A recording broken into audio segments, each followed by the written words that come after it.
అధికార పక్షమేమో ఇది ప్రజల ఆస్తులకు పూర్తిగా 100% రక్షణ కోసం అని చెప్పి అధికార పక్షం అంటుంది. విపక్షం ఏమంటుంది, లేదు దీనివల్ల ప్రజల ఆస్తులకి ఏమాత్రం రక్షణ ఉండదు అంటుంది.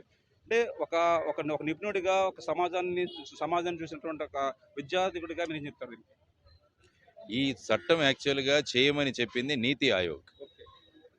ఢిల్లీలో ఉన్న నీతి ఆయోగ్ అన్ని రాష్ట్రాలకు పంపించింది ఈ చట్టం చేయమని. నీతి ఆయోగ్ ఎవరి కింద పనిచేస్తుంది? ప్రధానమంత్రి కింద.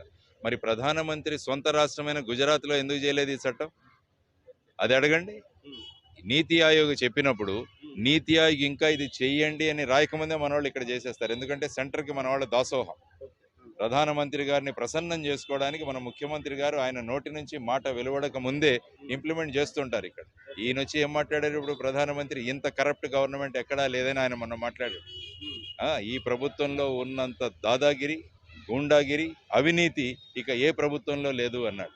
మరి అటువంటి ప్రధానమంత్రి కామెంట్ చూసి ఈయన ఎందుకు ల్యాండ్ టైటిలింగ్ యాక్ట్ చేయాలి? ల్యాండ్ టైటిలింగ్ యాక్టులో జ్యుడిషియరీ రోల్ తీసేశారు.